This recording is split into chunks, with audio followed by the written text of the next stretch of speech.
So guys, today I turned 2 of these 501st battle packs into all of this. We have a turret right here, an ATRT which you can see right here, and a storage crate, and all from 2 of these. So let's take a step back for a second. How did we get all the way from 2 of these small AV7 cannons all the way to all 3 of these builds? So it all started when the 501st Battle Pack came out. As usual, I saw it and I decided, hey, that's pretty cool. So I ended up picking 3 of them. As you can see, the first one right here, I built in the actual set, and the other 2 I turned into all these builds. So here we are today. So of the 3, we'll start with by far my favorite one, the ATRT. So for the ATRT, let's start with the legs. For the legs, I think I've found my new favorite piece, which is the small bracket piece. Using that, I was able to get a complex connection point where I was able to make the legs very sturdy and look very detailed at the same time.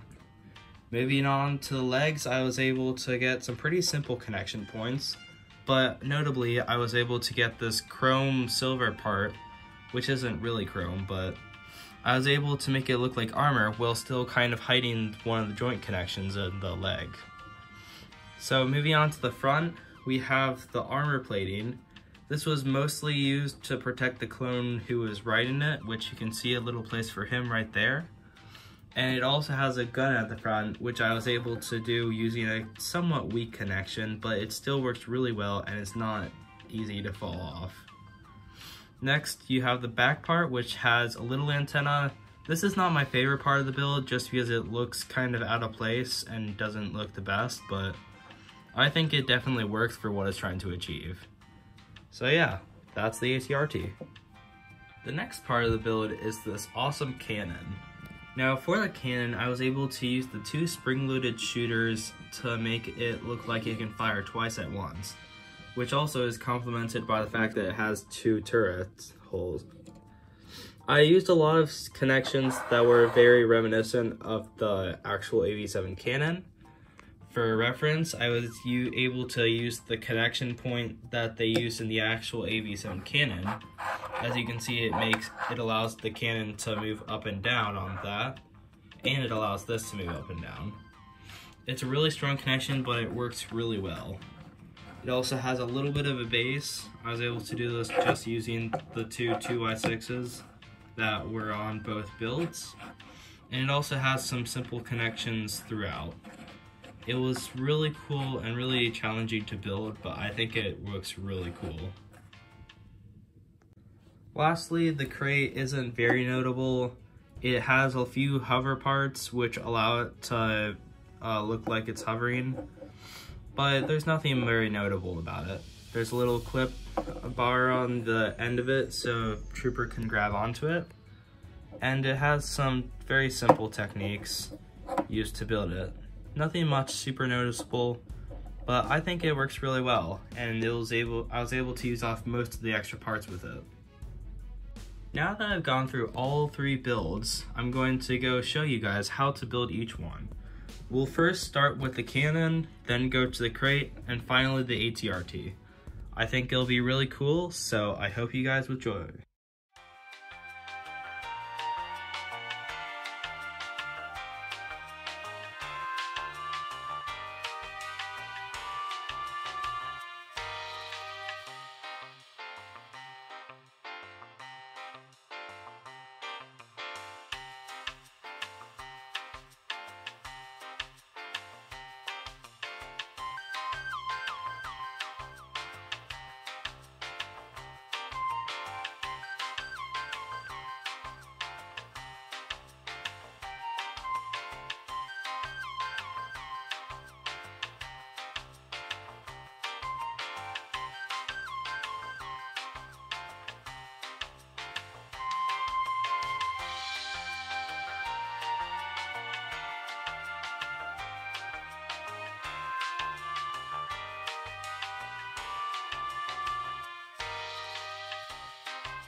overall, I think this is a really cool MOC. It has some awesome aspects to it, and it looks really great.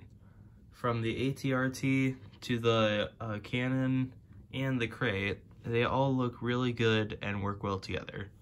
I think you guys should definitely build this, only costing $20. I hope you guys like and subscribe, and have a great day!